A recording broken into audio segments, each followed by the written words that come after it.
चलिए आज मैं आपको प्रोवर्ब्स के बारे में कुछ बताने जा रहा हूँ। प्रोवर्ब्स समझते हैं क्या होता है? प्रोवर्ब्स का मतलब होता है कहावत, जिसको आप कहते हैं लोकोक्ति। क्लियर? अभी जब इसको देखेंगे, कभी कभी आप किसी को बोल देते हैं कि अग्र सोची सदा सुखी, या फिर आप भला तो जग भला। अगर जानते हैं कि इस प्रकार की कहावत को इंग्लिश में हम क्या कहते हैं? कभी कभी तो आप जब इंग्लिश लैंग्वेज में जब इसे देखते हैं तो कभी कभी आप इसके वर्ड के मुताबिक इसका अर्थ लगाना शुरू करते हैं और उसी जगह आपका सेंस गलत हो जाता है वहाँ। इसलिए आप इस प्रकार का जब भी कभी आप लिखा हुआ देखें तो आप इसका मतलब वही समझें, क्योंकि प्रोवर्ब है। मतलब क्या कि लोकोक्ति है। जैसे कि अभी आप इसमें देख रहे हैं तो अभी आपको मिलता होगा, कभी कभी सुनने का मौका आपको मिलता है, खास करके अपने समाज में, कि असरफी की लूट तो कोयला की थप्पा। नहीं, कभी कभी सुनते हैं, मिलता होगा। यहाँ जैसे कि देख रहे हैं ना, असरफी की लूट कोयले पर छाप। मतलब क्या? ये सोने की लूट कोयले की छाप। मतलब जहाँ पे पैसे की खर्च ज़्यादा मात्रा में हो रहा है, जहाँ पे हजारों के हजार नोट संख्या में निकलते जा रहे हैं, और वहाँ पे 1 रुपया के लिए इंसान सोचे, इसका क्या मतलब? अब समझ सकते हैं ना कि असरफी की लूट कोयले पर छाप। ठीक? अब इसको हम कहते क्या है इंग्लिश में? इसी प्रकार के प्रोवर्ब्स की आज मैं आपके लिए ये वीडियो बना रहा हूँ। अभी आप इसमें देखेंगे कि यहाँ कहता है good mind good find, FIND है। गुड माइंड गुड फाइंड जब भी अगर लिखा मिले और इसमें इस बीच में एक कॉमा के रूप में इसमें यूज़ किया गया होगा एक सिंबल, जिसको पंक्चुएशन मार्क्स कहते हैं, तो उसको हम क्या बोलेंगे? उसी को बोलेंगे आप भला तो जग भला। दूसरे की बात आती है, यहाँ कहता है कि all is well that ends well, अंत भला तो सब भला। नहीं, कभी भी सुनते हैं ना कि जब कहीं कोई फंक्शन अगर होता है तो कहा जाता है देखो भाई, जब अंत भला हो जाएगा ना तब तुम्हारा सब कुछ भी भला हो जाएगा। इसका मतलब क्या है कि आपको क्या बोलना है कि all is well that ends well, अंत भला तो सब भला। अब यहाँ बात आती है कि बेटर टुडे दैन टुमारो। नहीं, आपने कभी कबीरदास की जो दोहा है, कुपलेट है, उसे आपने कभी पढ़ा होगा कि कल करे सो आज करे, आज करे सो अब, पल में परलय होएगी बहुरी करोगे कब। इसका मतलब क्या है कि कल के बारे में जो सोच रहे हैं आप, कल पे जो किसी काम को टालते हैं, उसे कल पर आप ना टालें, क्योंकि कल किसने देखा है? कल पे चलने वाला व्यक्ति कभी बल पे अपनी दुनिया को जीत नहीं सकता। इसलिए कल के बातों पे आप ना चलें, कल पे किसी काम को आप मत टालें, क्योंकि सबसे बेटर टाइम कौन होता है? तो प्रेजेंट। कभी आपने जो बच्चे अगर क्लास CBSE के 7th में NCERT की बुक, जो अंग्रेजी की बुक आपने अगर पढ़ा होगा, 3 क्वेश्चंस, लियो टॉल्स्टॉय के द्वारा लिखित एक स्टोरी है,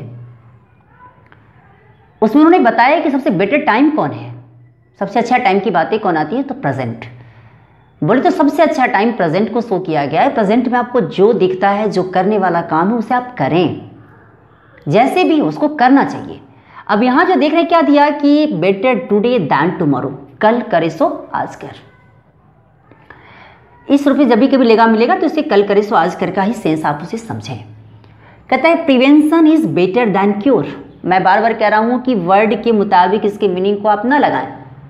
जैसे प्रिवेंशन मतलब क्या होता है? रोकथाम। अब यहाँ क्योर है, क्योर का मतलब क्या होता है? इलाज।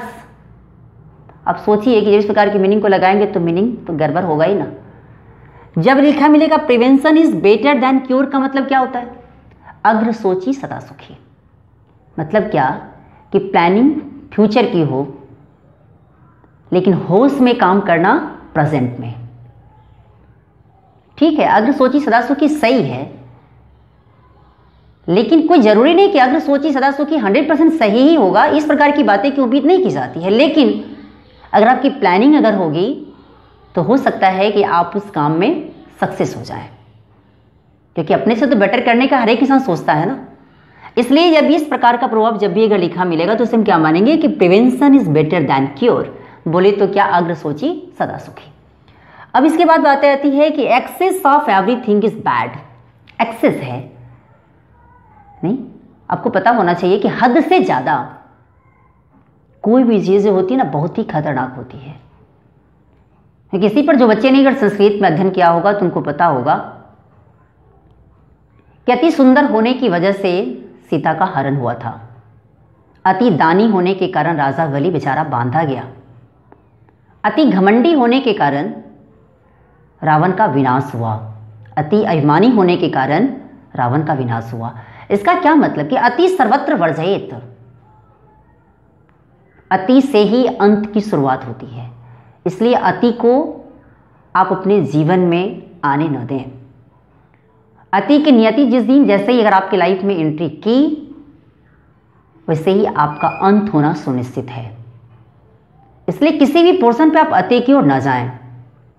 इसी को जब अगर कहेंगे प्रोवर्ब्स इंग्लिश की दुनिया में तो उसे क्या बोलेंगे कि excess of everything is bad, अति सर्वत्र वर्जयेत। अब यहां कहता है कि अंधों में काना राजा, कहते हैं ना अंधेर नगरी चौपट राजा, टकेसर भाजी टकेसर खाजा। मतलब क्या है कि जहां पे कोई रूल एंड रेगुलेशन कुछ हो ही ना, जो कमजोर है वो कमजोर और बनते जा रहा है, जो मजबूत है जो अपने आप में स्ट्रांग है वो और स्ट्रांग बनते जा रहा है। जहां पे कोई रूल कोई कानून कुछ काम ना करे। मतलब क्या है कि अंधेर नगरी चौपट राजा और टकेसर भाजी टकेसर खाजा। मतलब कि उसमें कुछ अंतर नहीं, सब कुछ सेम होगा। भले ही गलती करेगा उसे भी कुछ नहीं, जो सही करेगा उसे भी कुछ नहीं। न गलती करने वाले को ना पनिशमेंट और न सही करने वाले को रिवार्ड, न अवार्ड, कुछ नहीं मिलेगा। तो फिर मतलब क्या कि अंधेर नगरी चौपट राजा, टकेसर भाजी टकेसर खाजा। मतलब क्या है कि जब इसी को बोलेंगे अंधों में काना राजा, सॉरी अंधों में काना राजा, तो इसको क्या बोलेंगे? A figure among cyphers. A figure among cyphers मतलब क्या है कि जो बीच में साइफर्स के बीच में भी, साइफर मतलब कुछ भी नहीं, जीरो, लेकिन फिर भी अपने आप पे बनता है। चलो पर ठीक है मेरे पास है कुछ नहीं, बट अगर कहते हैं ना किसी समाज में अगर जहां पूरे मूर्खों की टोली हो वहां पे कोई एक इंसान पढ़ा लिखा मिल जाए तो क्या मतलब? आप उसे कह सकते हैं ना कि अंधों में काना राजा नहीं। अब दूसरे में उसी को इंग्लिश में क्या बोलेंगे कि अ फिगर अमोंग साइफर्स, अंधों में काना राजा। अब मैं बात करता हूं कि असरफी की लूट कोयले पर छाप। ये तो अक्सर सुनते होंगे ना आप अपने समाज में। तो कहते हैं कि पेन्नी वाइज, PENNY है, पेन्नी वाइज पाउंड पुलिस। ऐसा जब भी लिखा मिले तो उसे आप क्या समझेंगे कि असरफी की लूट कोयले पर छाप नहीं। और सबके लास्ट में सब में फुल स्टॉप लगा पड़ा है, सब में फुल स्टॉप लगा मिलेगा। फुल स्टॉप आप लगाएं तभी देखते ना सब जगह यहाँ पूर्ण विराम हिंदी की दुनिया में लगा हुआ है। अच्छा कभी आपने सुना है कि खोदा पहाड़ निकली चुहिया? मतलब क्या कि जब सुनने में बात बहुत बड़ी सी दिखाई प्रतीत होती हो, जब बात की जब तह में जाते हैं, जब आप अगर अंतिम में जब उस पोजीशन पे पहुंचते हैं, अरे पता चल बात तो छोटी सी थी यार। मतलब क्या कि खोदा पहाड़ तो निकली चुहिया। इसको हम क्या बोलेंगे इंग्लिश में? इसको बोलेंगे मच एडो अबाउट नथिंग। खोदा पहाड़ निकली चुहिया, ठीक। इसी को इंग्लिश में क्या बोलेंगे? Much ado about nothing. Much ado about nothing, खोदा पहाड़ निकली चुहिया। अब आते हैं ना, कभी कभी सुनते हैं ना कि जिसके घर में जनरली ऐसा होता है, जो सामान बहुत ज़्यादा हो, किसी घर में लोगों की संख्या, एजुकेटेड लोगों की संख्या ज़्यादा हो, वहाँ बच्चे अगर उसको इग्नोर करते हैं उसे आप क्या समझते हैं? कि उस सामान को कुछ इंपॉर्टेंस नहीं देना, उस व्यक्ति का कोई इंपॉर्टेंस नहीं देना, उसी को क्या बोलते हैं? तो कहता है क्या कि फैमिलियरिटी ब्रीड्स कंटेम्प्ट। कंटेम्प्ट मतलब समझते हैं? कंटेम्प्ट मतलब होता है तिरस्कार। लेकिन आपको उसके मीनिंग से नहीं चलना, आपको किसके मीनिंग से चलना है? तो ये प्रोवर्ब है, मैं बार बार कह रहा हूँ, लोकोक्ति है, इसमें अपना दिमाग नहीं लगाना थोड़ा भी। और ये जब भी कभी आपको दिखाई दे, अगर नरेशन की फॉर्म में जब भी कभी अगर दिखाई दे, जब भी अगर ये सारा पोर्शन अगर इन्वर्टेड कॉमास में अगर बंद रहे, तो इसमें कभी कोई परिवर्तन भी नहीं किया जाता। आप ये हमेशा दिमाग में रखिएगा। तो अभी जब बातें आती है कि उसे हम क्या कहते हैं, घर की मुर्गी दाल बराबर, उसको अंग्रेजी में क्या बोलेंगे प्रोवर्ब्स के रूप में? तो फैमिलियरिटी ब्रीड्स कंटेम्प्ट। ये फैमिलियरिटी है, FAMILIARITY। फैमिलियरिटी ब्रीड्स कंटेम्प्ट, घर की मुर्गी दाल बराबर। तो अभी आपने देखा कि इतने जो प्रोवर्ब्स हैं इसे आप याद कर लें ताकि आपकी लैंग्वेज कहीं बोलने में आपका स्मार्टनेस झलकता हुआ प्रतीत होगा।